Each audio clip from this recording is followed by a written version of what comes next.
आखिर मनुष्य के जीवन का उद्देश्य क्या है? मनुष्य अपने जीवन में क्या चाहता है?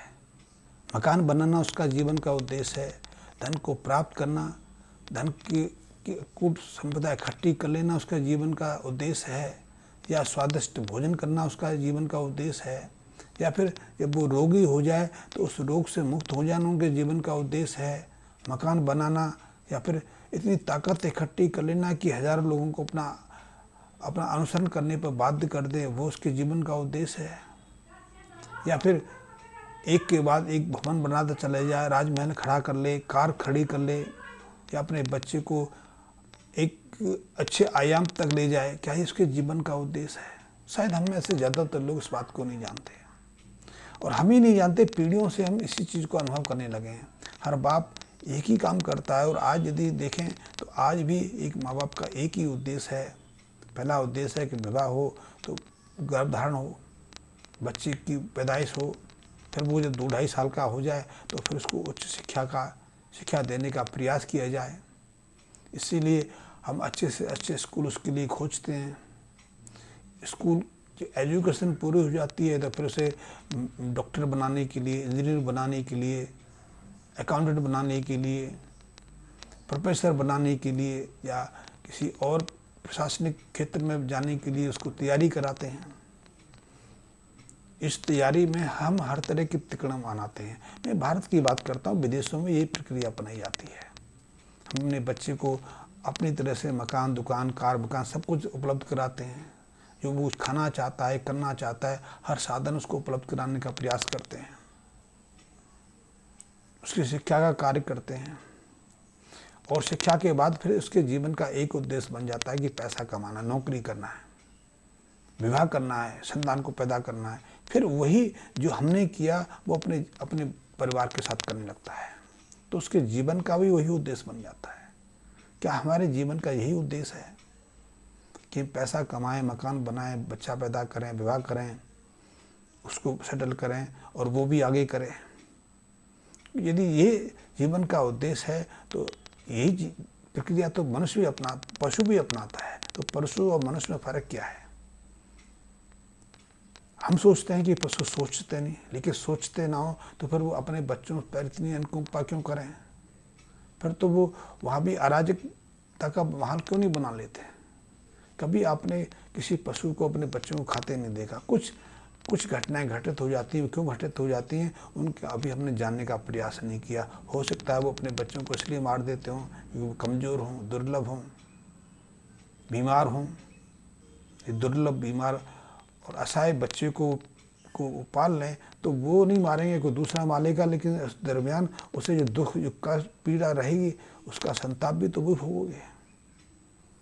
जैसे कि हमारे घर में कोई रोगी संतान पैदा हो जाए तो उस संतान को तो दुख भोगने पड़ते हैं, उसकी व्यवस्था है क्योंकि वो रोगी है, लेकिन उससे ज़्यादा यातना तो उसके माँ बाप को, उसके परिवार को भोगनी पड़ती है। ऐसे बहुत सारे लोग हैं, आपके आसपास भी रहे होंगे, जो मानसिक रूप से पूरी तरह से विकसित नहीं है और उनकी परवरिश में उसका पूरा परिवार एक तरह से पूरा लगा रहता है, उसको कई तरह की यातनाएं भोगनी पड़ती हैं। वो 20 साल का, 22 साल का हो, जो उससे विवेक बुद्धि नहीं तो कहीं भी कुछ भी करने लग जाता है। पहले तो उस पर दया आती है, बाद में उसका क्रोध आता है, उसके कारण माँ बाप को शर्मिंदा होना पड़ता है। एक बच्चा बीमार हो जाए तो उस बीमार बच्चे को लेकर उसके माँ बाप यहाँ तक भटकते फिरते हैं, यहाँ तक उसको इलाज कराते हैं। उस इलाज में, उस भटकने की प्रक्रिया में अपना सब कुछ बेच देते हैं। दूसरी संतानों की जो परवरिश पर उस पर ध्यान नहीं दे पाते, उनके लिए वो कुछ छोड़ के नहीं जाते, उनका जीवन और दुखी हो जाता है। उसका तो दुखी जीवन जन्म से था क्योंकि बीमार था वो, ठीक है। दूसरी संतान जो स्वस्थ थी, उनके जीवन में भी उसके कारण विषमताएं आ जाती हैं, वो पूरी तरह से ध्यान नहीं दे पाते, उनकी परवरिश में कुछ ना कुछ कमी रह जाती है। तो हमारे जीवन का उद्देश्य क्या है कि हम अपने संतान को पैदा करें, उसको परवरिश करें। और आज तो एक चीज़ और देखने में आ रही है कि हम जो करते हैं हमारी संतान उससे आगे करती है। छोटा उदाहरण दूंगा। आज एक समस्या बहुत तेजी से हमारे भारतीय समाज में विकसित हो रही है, खास करके एक वर्ग में, एक समुदाय में।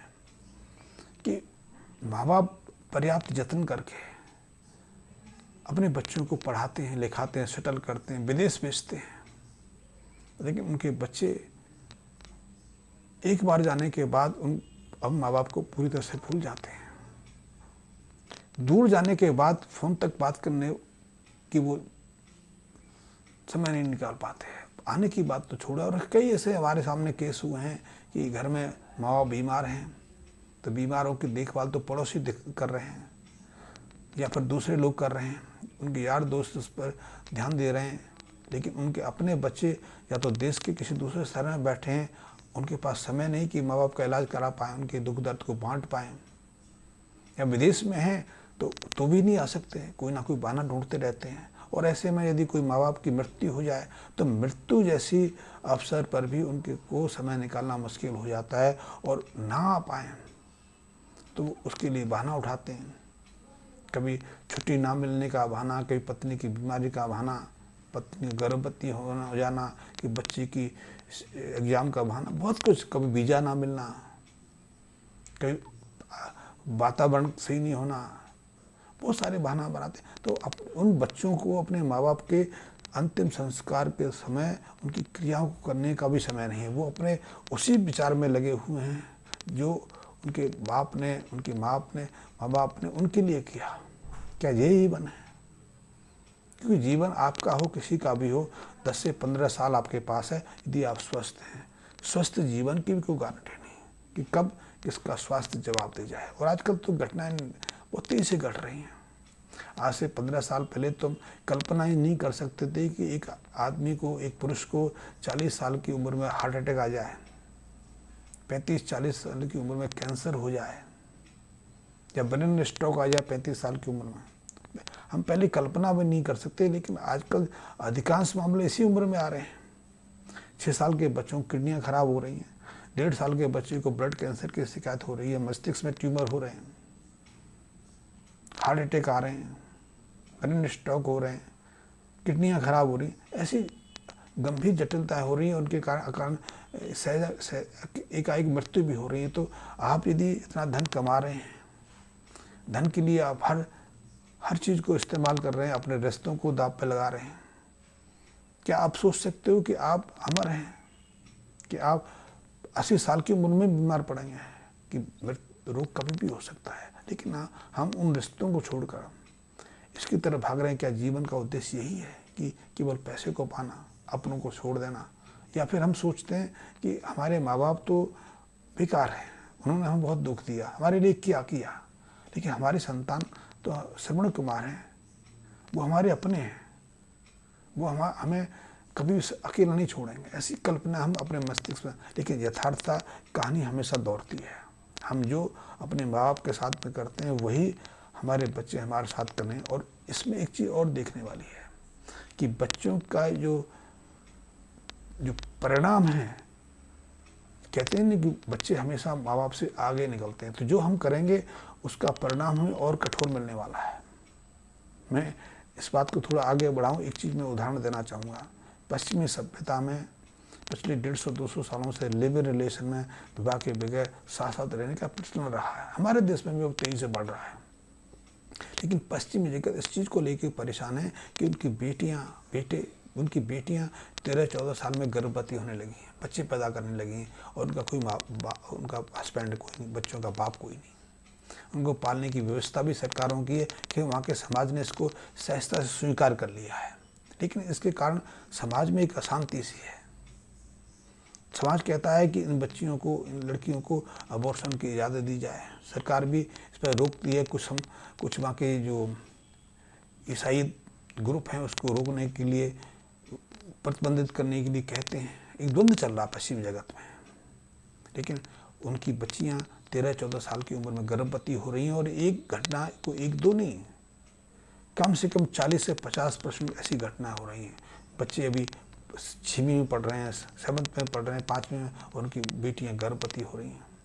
गर्भवती करने के लिए किसी दूसरे ग्रह से लोग नहीं आ रहे, उनके अपने बच्चे हैं, लेकिन वहाँ एक ऐसी स्थिति निर्मित हो गई। आगे क्या होगा आप कैसे कह सकते हो? जो अभी 13-14 साल में गर्भवती हो गई, सेक्स में रुचि लेने लगी तो जीवन पर करेंगे क्या वो? फिर वहाँ यही है कि इस साथी को छोड़ो, उसको पकड़ो, उसको फिर एक और विकृति आ जाती है। इसीलिए पूरे पश्चिमी जगत में, भारत में भी इसकी शुरुआत हो चुकी है। वहाँ समलैंगिकता लैब से संबंध बढ़ रहे हैं, क्योंकि उन्हें सहज समान जो कर्म है उनमें रुचि नहीं रहती। फिर वो कुछ असाधारण, कुछ ऐसा अप्राकृतिक अनुभव करना चाहते हैं, और इसीलिए पश्चिमी जगत में समलैंगिकता लैब से संबंध बहुत तेजी से बढ़ रहे हैं। यहाँ तक कि जेंडर चलाने में भी रुचि होने लगी है। कुछ पुरुष रूप में कुछ समय रहते हैं, 20-25 साल में अकारण वो स्त्री का रूप लेने लग जाते हैं, फिर वो अपना जेंडर चेंज कराने लगते हैं। या फिर इसके विपरीत कुछ लड़कियां लड़की के रूप में जन्म लेती हैं, फिर पुरुष के रूप में अपने को बदलना चाहती हैं। तो ऐसी क्रिया में चल रहने लगी है। यही पद्धति है। क्या जीवन का उद्देश्य सिर्फ ये है? जीवन का उद्देश्य इससे बहुत अलग है, बहुत हटके है। जीवन का उद्देश्य है कि सहजता से जीवन को जिया जाए।